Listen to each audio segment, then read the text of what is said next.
আজ জানাবো পশ্চিমবঙ্গ দেশ বিশ্বের বাছাই করা 50টি গুরুত্বপূর্ণ তাজা খবর। চ্যানেলে নতুন হয়ে থাকলে চ্যানেলটিকে অবশ্যই সাবস্ক্রাইব করবেন। খবরের শুরুতেই শিরোনাম। 21শে জুলাইয়ের দখল নিয়ে তুমুল রাজনৈতিক লড়াই, শহীদ দিবসের মঞ্চকার মমতা ঋতব্রত, ব্রিগেড নাকি ধর্মতলা, হাইকোর্টের পর্যবেক্ষণে নতুন মোড়। পঞ্চায়েতে দুর্নীতি রুখতে বড় সিদ্ধান্ত, আসছে নতুন বিল, পঞ্চায়েত প্রধানদের ক্ষমতা কমে যাবে, কার হাতে যাবে নিয়ন্ত্রণ, জানালেন মন্ত্রী। 17 দিনের অনশনে সংকটজনক সোনাম ওয়াংচুক, শারীরিক অবস্থার অবনতি নিয়ে দেশ জুড়ে উদ্বেগ, সরকারের উপর বাড়ছে চাপ। রাজ্যে আরও বহু রেশন কার্ড বাতিলের প্রস্তুতি, নতুন নিয়মে কারা তালিকা থেকে বাদ পড়তে পারেন, জেনে নিন বিস্তারিত। হরমুজ প্রণালীতে ভয়াবহ ইরানি মিসাইল হামলা, আমির শাহের ট্যাঙ্কার লক্ষ্য করে হামলা, নিহত ভারতীয় নাগরিক, আন্তর্জাতিক উত্তেজনা চরমে। তৃণমূল অভিষেককে স্বর্ণ দাবি জোরালো, দল বাঁচাতে কি কঠোর সিদ্ধান্ত নেবেন মমতা, জনমতের সমীক্ষায় বড় ইঙ্গিত। বিরোধী দলনেতা মামলায় বড় আইনি মোড়, ব্যাংক অ্যাকাউন্টের পর এবার পদ নিয়ে জটিলতা, হাইকোর্টে গুরুত্বপূর্ণ আপডেট। বাংলার প্রতিটি এলাকায় তৈরি হবে নতুন সেবা কেন্দ্র, বিধাননগর থেকে সূচনা, বড় ঘোষণা সরকারের। আর মাত্র 6 জন সাংসদ পেলেই বদলে যাবে সমীকরণ, রাজ্যসভা ঐতিহাসিক অবস্থানের দিকে বিজেপি, বঙ্গ রাজনীতিতে নতুন হিসেব। নিয়োগ প্রক্রিয়া থাকবে না রাজনৈতিক হস্তক্ষেপ, দায়িত্ব কার হাতে যাচ্ছে স্পষ্ট জানালেন মুখ্যমন্ত্রী। তৃণমূলের অন্দরে বিদ্রোহের সুর, অভিষেকের ক্ষমতা খর্ব করে বড় বার্তা দিলেন মমতা, জল্পনা তুঙ্গে। বেঙ্গালুরুতে বাংলাদেশি অনুপ্রবেশ চক্রের বড় পর্দাফাঁস, 3 এজেন্ট গ্রেপ্তার, তদন্তে উঠে এলো চাঞ্চল্যকর তথ্য। রেশন কার্ড বাতিলের নতুন অভিযান, কোন নিয়মে কার কার্ড বাতিল হতে পারে, এক নজরে সম্পূর্ণ তালিকা। হুমায়ুনকে ঘিরে পুলিশের দ্বৈত অভিযান, এক থানায় জিজ্ঞাসাবাদের মাঝে অন্য থানার পুলিশ বাড়িতে, বিধায়কের তীব্র প্রতিক্রিয়া। এবার কি কংগ্রেসের 21শে জুলাইয়ের মঞ্চে মমতা, প্রদেশ সভাপতির মন্তব্যে জল্পনা তুঙ্গে, কোন শর্ত মানতে হবে। আগস্ট থেকে মিড ডে মিলের দায়িত্বে ইসকন, ডিম দেওয়া হবে কি, ঘোষণা ঘিরে শুরু নতুন বিতর্ক। বারুইপুর কাণ্ডে তদন্তে নতুন মোড়, ঘটনার পুনর্নির্মাণে কি কি গুরুত্বপূর্ণ তথ্য মিলল, জানুন বিস্তারিত। রাজ্যে নিয়োগ নিয়ে বড় নির্দেশ, কোথায় কত শূন্যপদ রয়েছে দ্রুত তালিকা তৈরির নির্দেশ মুখ্যমন্ত্রী। বাংলার ভোট মানচিত্রে বড় পরিবর্তনের ইঙ্গিত, নতুন 4000 পঞ্চায়েত ও কলকাতা পৌরসভার ওয়ার্ড বৃদ্ধির ঘোষণা। অভিনেত্রী শ্রাবন্তীর ম্যানেজার গ্রেপ্তার, ধর্ষণের অভিযোগ নিয়ে মুখ খুললেন শ্রাবন্তী, কি জানালেন তিনি। পুর নিয়োগ দুর্নীতি মামলায় এবার ইডির নজরে মদন মিত্র, কামারহাটি তৃণমূল বিধায়কের স্ত্রী ও 2 পুত্রকে তলব, তদন্তে নতুন মোড়। কালীঘাট থেকে যন্তর মন্তরের জরুরি ফোন, সোনাম ওয়াংচুককে নেত্রীর বিশেষ বার্তা ঘিরে দিল্লির রাজনীতিতে তীব্র জল্পনা। সরকারি স্কুলে আসা বড় পরিবর্তন, solar panel, sanitary napkin, vending machine ও মিড ডে মিল ব্যবস্থায় একাধিক নতুন উদ্যোগ। থানায় টানা 6.5 ঘন্টা জিজ্ঞাসাবাদ, হুমায়ুন কবিরকে একই সময় বাড়িতে পুলিশের তল্লাশি, বড় পদক্ষেপের ইঙ্গিত। 8ম বেতন কমিশনে সরকারি কর্মীদের জন্য বড় সুখবর, বেতন ভাতা অন্যান্য সুবিধা আসতে পারে বড় ধামাকা। মিড ডে মিল প্রকল্পে রাজ্যের বড় ঘোষণা, বাড়ছে রান্নার খরচ, কর্মীদের বেতন বৃদ্ধি সহ একাধিক নতুন সিদ্ধান্ত। কারি টাকা নেবেন আর কাজ করবেন না, রক্ষণাবেক্ষণ সংস্থাগুলিকে করা হুঁশিয়ারি মন্ত্রীর, কাজে গাফিলতি হলে কঠোর ব্যবস্থা। শিক্ষা আবার সামফান ও 100 দিনের কাজ, তৃণমূলের 15 বছরের প্রকল্প নিয়ে তদন্ত গঠিত হল বিশেষ কমিশন। বিতর্কিত ভোজশালা মামলায় বড় নির্দেশ সুপ্রিম কোর্টের, মুসলিমদের নামাজ পড়ার অধিকার ফিরিয়ে দিতে প্রশাসনকে নির্দেশ। গ্রেপ্তারির আশঙ্কায় বড় পদক্ষেপ, অনুব্রত মণ্ডলের, আইনি সুরক্ষার দাবিতে কলকাতা হাইকোর্টের দ্বারস্থ তৃণমূল নেতা। হরমুজ প্রণালী দিয়ে যাতায়াতে বসতে পারে মোটা কর, ট্রাম্পের ঘোষণায় চাপে ভারত সহ একাধিক দেশ। পুজো নেতা দখলদারি নয়, কলেজ স্কোয়ার বিতর্কে জল্পনার অবসান ঘটিয়ে স্পষ্ট বার্তা শ্রমিক ভট্টাচার্যের। আদালত চত্বরে ধৃত তৃণমূল নেতাকে ঘিরে চাঞ্চল্য, ডিমছোড়া, বিক্ষোভ ও মারধরে উত্তপ্ত Kankalitala.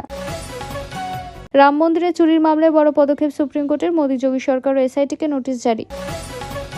Trinamool bank account freeze মামলায় নতুন মোড়, হাইকোর্টে ইডির বড় প্রশ্ন, বৈধতা নিয়ে দোলা সেনকে তলব। এরপর দেখে নেব বিস্তারিত খবর। 21শে জুলাই নিয়ে বিরাট রাজনৈতিক টানাপোড়েন, ধর্মতলা ব্রিগেড নাকি অন্য কোথাও, কি বলল হাইকোর্ট। 21শে জুলাই শহীদ দিবসকে ঘিরে এবছর পশ্চিমবঙ্গের রাজনীতিতে বড় বিতর্ক তৈরি হয়েছে। বিভিন্ন রাজনৈতিক গোষ্ঠী একই দিনে সমাবেশের পরিকল্পনা করায় কোথায় কার সভা হবে তা নিয়ে প্রশাসন ও আদালতে টানাপোড়েন চলছে। প্রতিবেদন অনুযায়ী ঋতব্রত বন্দ্যোপাধ্যায়ের নেতৃত্বাধীন শিবির প্রথমে ধর্মতলায় সবার অনুমতি চাইল, পরে বিকল্প হিসেবে মেয়র রোড অর্থাৎ গান্ধী মূর্তির কাছে সবার অনুমতি পায় বলে দাবি। সেই শিবির ইতিমধ্যে মঞ্চ তৈরির প্রস্তুতি তৈরি করেছে। অন্যদিকে মমতার শিবির ধর্মতলায় সবার অনুমতি চেয়ে কলকাতা হাইকোর্টে দ্বারস্থ হয়েছে। আদালতে তাদের আবেদনের ভিত্তিতে বিষয়টি বিচারাধীন রয়েছে এবং প্রশাসনিক সিদ্ধান্ত আইন শৃঙ্খলার বিষয়টি গুরুত্ব দিয়ে দেখা হচ্ছে।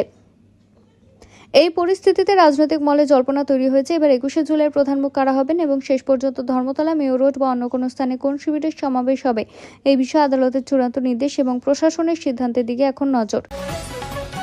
পঞ্চায়েত আইনে বড় পরিবর্তনের পথে রাজ্য, দুর্নীতি রুখতে আসছে নতুন সংশোধনী বিল। পঞ্চায়েত প্রধানদের ক্ষমতায় বড় রদবদলের ইঙ্গিত। পশ্চিমবঙ্গ সরকার পঞ্চায়েত ব্যবস্থায় স্বচ্ছতা বাড়ানো এবং দুর্নীতির অভিযোগ কমানোর লক্ষ্য নিয়ে পঞ্চায়েত আইনে বড় ধরনের সংশোধন আনার প্রস্তুতি শুরু করেছে। এই প্রস্তাবিত সংশোধনী বিল ঘিরে ইতিমধ্যে রাজনৈতিক মহলে জোর আলোচনা শুরু হয়েছে। পঞ্চায়েত ও গ্রাম উন্নয়ন দপ্তরের মন্ত্রী দিলীপ ঘোষ জানিয়েছেন, দীর্ঘদিন ধরে পঞ্চায়েত স্তরে বিভিন্ন প্রকল্পের টাকা বন্টন, টেন্ডার প্রক্রিয়া এবং উন্নয়নমূলক কাজ নিয়মের অভিযোগ সামনে এসেছে। সেই কারণে প্রশাসনিক কাঠামোতে বড় পরিবর্তনের কথা ভাবছে সরকার। প্রস্তাব অনুযায়ী বর্তমানে পঞ্চায়েত প্রধানদের হাতে থাকা বেশ কিছু গুরুত্বপূর্ণ আর্থিক ক্ষমতা সীমিত করা হতে পারে। বিশেষ করে সরকারি প্রকল্পের অর্থ ছাড়, চেকে স্বাক্ষর এবং আর্থিক অনুমোদনের মতো দায়িত্ব ধীরে ধীরে পঞ্চায়েত সচিবদের হাতে তুলে দেওয়ার পরিকল্পনা চলছে। সরকারের দাবি, এতে কোনো এক ব্যক্তির হাতে অতিরিক্ত ক্ষমতা থাকবে না এবং সরকারি অর্থ ব্যবহারের ক্ষেত্রে আরও বেশি জবাবদিহি নিশ্চিত করা সম্ভব হবে। মন্ত্রী আরও জানান, দেশের একাধিক রাজ্যে ইতিমধ্যে এই ধরনের ব্যবস্থা কার্যকর রয়েছে এবং সেখানে প্রশাসনিক স্বচ্ছতা বজায় রাখতে ইতিবাচক ফল মিলেছে। সেই অভিজ্ঞতাকে সামনে রেখে পশ্চিমবঙ্গে একই ধরনের ব্যবস্থা চালু করার উদ্যোগ নেওয়া হয়েছে। সরকারের মতে পরিবর্তনের ফলে সরকারি প্রকল্প বাস্তবায়নে গতি বাড়বে, দুর্নীতির সুযোগ কমবে এবং সাধারণ মানুষ দ্রুত পরিষেবা পাবেন।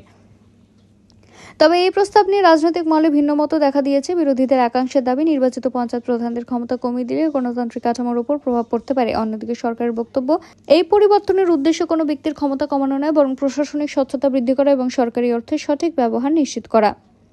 বর্তমানে এই সংশোধনী বিল প্রস্তুত পর্যায়ে রয়েছে। বিধানসভায় বিলটি পেশে অনুমোদন পাওয়ার পরই তা আইনে পরিণত হবে। অর্থাৎ এখনই কোনো নিয়ম কার্যকর হয়নি। বিল পাশ হলে পঞ্চায়েত পরিচালনার পদ্ধতি, আর্থিক সিদ্ধান্ত গ্রহণ এবং প্রশাসনিক দায়িত্ব বন্টনে বড় ধরনের পরিবর্তন দেখা যেতে পারে। রাজ্যে আরও রেশন কার্ড বাতিলের সম্ভাবনা, নতুন যাচাই কারা বাদ পড়তে পারেন কি জানাচ্ছে প্রশাসন। পশ্চিমবঙ্গের রেশন ব্যবস্থাকে আরও স্বচ্ছ সঠিক করতে রাজ্য সরকার ফের রেশন কার্ডের তথ্য যাচাইয়ের কাজ শুরু করেছে। সরকারের লক্ষ্য, প্রকৃত ভোটাররাই যাতে সরকারি খাদ্যশস্যের সুবিধা পান এবং ভুয়ো বা অযোগ্য ব্যক্তিদের নামে থাকা রেশন কার্ড বাতিল হয়ে যায়।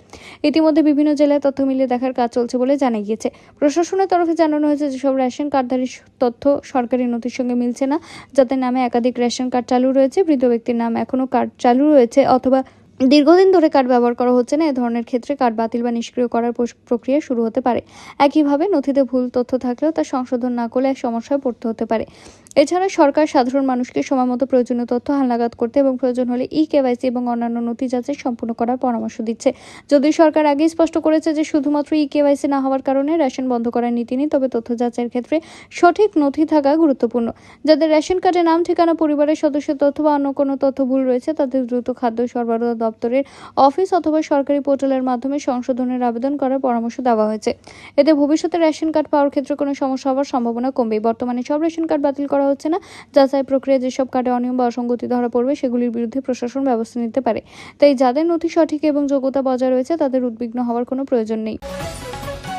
তৃণমূলে অভিষেকের স্বর্ণ দাবি কি সত্যি বাড়ছে? জনমত সমীক্ষা ঘিরে নতুন রাজনৈতিক বিতর্ক। একটি জনমত সমীক্ষা অর্থাৎ GKSS পোল ঘিরে দাবি করা হয়েছে যে তৃণমূল কংগ্রেসের একটি অংশ এবং কিছু সাধারণ মানুষের মধ্যে অভিষেকের নেতৃত্ব নিয়ে প্রশ্ন উঠছে।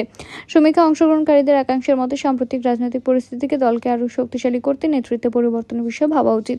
তবে এটি একটি জনমত সমীক্ষার ফল, এটি দলের আনুষ্ঠানিক সিদ্ধান্ত বা অবস্থান নয়।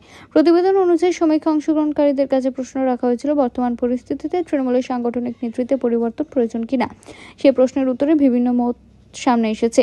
কেউ নেতৃত্বে পরিবর্তনের পক্ষে মত দিয়েছেন, আবার অনেকে অভিষেকের নেতৃত্বের পক্ষেও মত প্রকাশ করেছেন। ফলে জনমত একপাক্ষিক নয়। রাজনৈতিক মহলে এই সমীক্ষাকে ঘিরে জোর আলোচনা শুরু হলেও তৃণমূল কংগ্রেসের পক্ষ থেকে অভিষেক বন্দ্যোপাধ্যায়কে তার পদ থেকে সরানোর কোনো আনুষ্ঠানিক ঘোষণা বা সিদ্ধান্ত প্রকাশ করা হয়নি। দলীয় নেতৃত্ব এ বিষয়ে কোনো সরকারি বিবৃতি দেয়নি। বিশ্লেষকদের মতে বড় রাজনৈতিক পরাজয় বা সাংগঠনিক পরিবর্তনের পর দলগুলির ভেতরে নেতৃত্ব নিয়ে আলোচনা হওয়া স্বাভাবিক নয়। তবে কোনো জনমত সমীক্ষা বা রাজনৈতিক জল্পনাকে চূড়ান্ত সিদ্ধান্ত হিসেবে দেখা উচিত নয়। ভবিষ্যতে দল কি সিদ্ধান্ত নেবে তা নির্ভর করবে দলীয় নেতৃত্বের আনুষ্ঠানিক ঘোষণার ওপর। রাজ্যসভা ঐতিহাসিক সমীকরণের সামনে বিজেপি মাত্র 6 জন সাংসদ পেলে একক সংখ্যাগরিষ্ঠতায় মাইলফলক স্পর্শ করতে পারে দল। পশ্চিমবঙ্গে সাম্প্রতিক রাজনৈতিক পরিবর্তনের পর রাজ্যসভার সমীকরণে বড় প্রভাব পড়তে চলেছে। বিভিন্ন রাজ্যসভার শূন্য আসনে নির্বাচন এবং পশ্চিমবঙ্গ থেকে 3টি আসনে বিজেপির জয়ের সম্ভাবনা তৈরি হওয়ায় দলটি উচ্চ কক্ষে আরও শক্তিশালী অবস্থানে পৌঁছতে পারে।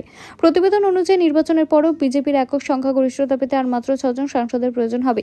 ভারতের রাজ্যসভায় সর্বোচ্চ সদস্যের সংখ্যা 250 এবং এর মধ্যে 12 জন রাষ্ট্রপতির মনোনীত সদস্য এবং বাকি সদস্যরা বিভিন্ন রাজ্য কেন্দ্রশাসিত অঞ্চলের বিধানসভা নির্বাচিত সদস্যদের ভোটে নির্বাচিত হন। তাই কোনো রাজ্যে বিধানসভায় সংখ্যাগরিষ্ঠতা অর্জন করলেও সময়ের সঙ্গে সঙ্গে সে রাজ্য থেকে রাজ্যসভায় দলের প্রতিনিধিত্ব বাড়ার সুযোগ তৈরি হয়। পশ্চিমবঙ্গে 3টি রাজ্যসভা আসনের উপনির্বাচন 24শে জুলাই অনুষ্ঠিত হওয়ার কথা। 3জন প্রাক্তন তৃণমূল সাংসদ বিজেপিতে যোগ দিয়ে আসনগুলিতে প্রার্থী হয়েছেন। বর্তমান বিধানসভার সংখ্যা অনুযায়ী বিজেপি 3টি আসন জড় অবস্থানে রয়েছে বলে মহলে আলোচনা চলছে। তবে এটি বর্তমান রাজনৈতিক সমীকরণের সম্ভাবনা নির্বাচনী ফলাফলের ভিত্তিতে করা হিসেব। চূড়ান্ত সদস্য সংখ্যা নির্ভর করবে সংশ্লিষ্ট রাজ্যগুলির রাজ্যসভা নির্বাচন, ভোটের ফল এবং ভবিষ্যতের রাজনৈতিক পরিস্থিতির ওপর। অগস্ট থেকে কলকাতা সহ একাধিক এলাকায় মিড ডে মিল সরবরাহের দায়িত্ব নেবে ইসকন। টিম থাকবে কিনা তা নিয়ে বিতর্কের মাঝে বড় ঘোষণা করলেন মুখ্যমন্ত্রী জানিয়েছেন, আগামী 1 আগস্ট থেকে কলকাতা এবং সংলগ্ন বিস্তীর্ণ এলাকার সরকার পোষিত স্কুলগুলিতে মিড ডে মিল বিতরণের দায়িত্ব ইসকনের হাতে তুলে দেওয়া হবে। সরকারের দাবি, ইসকন উচ্চমানের খাবার সরবরাহ করবে এবং এই প্রকল্প পরিচালনার জন্য তারাও কিছু আর্থিক ভর্তুকি দেবে। একই সঙ্গে মুখ্যমন্ত্রী ঘোষণা করেন, প্রাথমিক স্তরের পড়ুয়াদের জন্য মিড ডে মিলের মাথাপিছু বরাদ্দ 6 টাকা 78 পয়সা থেকে বাড়িয়ে 10 টাকা করা হয়েছে। এই নতুন বরাদ্দ 1 আগস্ট থেকে কার্যকর হবে বলে জানানো হয়েছে। সরকারের মতে বরাদ্দ বৃদ্ধির ফলে খাবারের মান উন্নত করা এবং পুষ্টিকর খাদ্য দেওয়া আরও সহজ হবে। তবে সবচেয়ে বেশি আলোচনা হচ্ছে ডিম দেওয়া হবে কিনা তা নিয়ে, কারণ ইসকনের নিরামিষ খাদ্য নীতি নিয়ে আগে নানা প্রশ্ন উঠেছিল। সাংবাদিকরা এই বিষয়ে প্রশ্ন করলে মুখ্যমন্ত্রী সরাসরি কোনো উত্তর না দিলেও বলেন, ডিম আর ইসকন নিয়ে আর কোনো কয়েকদিন আলোচনা করুন, বাকিটা 1 আগস্টই বলবো। ফলে ডিম থাকবে কিনা সে বিষয়ে এখন সরকারিভাবে চূড়ান্ত ঘোষণা করা হয়নি। উল্লেখ্য, এর আগে মুখ্যমন্ত্রী জানিয়েছিলেন যে রামকৃষ্ণ মিশন, ভারত সেবাশ্রম সংঘ, গৌড়ীয় মঠ এবং ইসকনের মতো সংস্থাগুলিকে বিভিন্ন জনকল্যাণমূলক কাজে আরও বেশি করে যুক্ত করার পরিকল্পনা রয়েছে। সে ধারাবাহিকভাবে এবার মিড ডে মিল প্রকল্পের একটি বড় অংশ ইসকনের হাতে তুলে দেওয়ার সিদ্ধান্ত কার্যকর হতে চলেছে। তবে ডিম থাকবে কিনা এবং নতুন ব্যবস্থা কিভাবে বাস্তবায়িত হবে তা পুনর্বিবরণ 1 আগস্টের ঘোষণার পরই স্পষ্ট হবে। হুমায়ুন কবিরকে ঘিরে তৎপরতা বাড়ল। থানায় টানা 4.5 ঘন্টা জিজ্ঞাসাবাদ, একই সময় বাড়িতে পুলিশের উপস্থিতি, তদন্তে নতুন মোড়। তৃণমূল বিধায়ক হুমায়ুন কবিরকে নিয়ে একটি মামলা তদন্তে থানায় ডেকে প্রায় 4.5 ঘন্টা জিজ্ঞাসাবাদ করা হয়েছে। জিজ্ঞাসাবাদ চলাকালীন তার বাড়িতে অন্য একটি পুলিশ দল পৌঁছে বলে জানা যায়। এই ঘটনাকে ঘিরে রাজনৈতিক মহলে ব্যাপক আলোচনা শুরু হয়েছে। তবে এখনো পর্যন্ত তার বিরুদ্ধে নতুন করে কোনো গ্রেপ্তারি বা আইনি পদক্ষেপের ঘোষণা করা হয়নি। থানা থেকে বেরিয়ে হুমায়ুন সাংবাদিকদের বলেন, আমার সঙ্গে যে ধরনের ব্যবহার করা হয়েছে তাতে আমি বিস্মিত। আমি তদন্তে সম্পূর্ণ সহযোগিতা করেছি এবং ভবিষ্যতেও করব। তিনি দাবি করেন, আইন মেনে সব প্রশ্নের উত্তর দিয়েছেন এবং তার লুকোনোর কিচ্ছু নেই। পুলিশ সূত্রে দাবি, তদন্তের স্বার্থে তাকে জিজ্ঞাসাবাদের জন্য ডাকা হয়েছিল এবং প্রয়োজনীয় কিছু নথি ও তথ্য যাচাই করা হয়েছে। একই সময় তার বাড়িতে পুলিশ যাওয়ার ঘটনা তদন্তের অংশ বলেই জানানো হয়েছে। তবে তদন্তের স্বার্থে পুলিশ বিস্তারিত কিছু জানায়নি। ঘটনার পর রাজনৈতিক মহলে নানা জল্পনা শুরু হয়েছে। বিরোধীদের একাংশের দাবি, বিষয়টি অত্যন্ত গুরুত্বপূর্ণ এবং তদন্তে নতুন তথ্য সামনে আসতে পারে। অন্যদিকে তৃণমূলের দাবি, আইন অনুযায়ী তদন্ত চলুক এবং তদন্ত শেষ হওয়ার আগেই কোনো সিদ্ধান্তে পৌঁছানো উচিত নয়। বর্তমানে হুমায়ুন কবিরকে গ্রেপ্তার করা হয়েছে এমন কোনো সরকারি তথ্য প্রকাশিত হয়নি। তদন্ত এখনো চলছে এবং ভবিষ্যতে তদন্তকারী সংস্থা কি পদক্ষেপ নেবে তা পরিস্থিতির উপরেই নির্ভর করবে।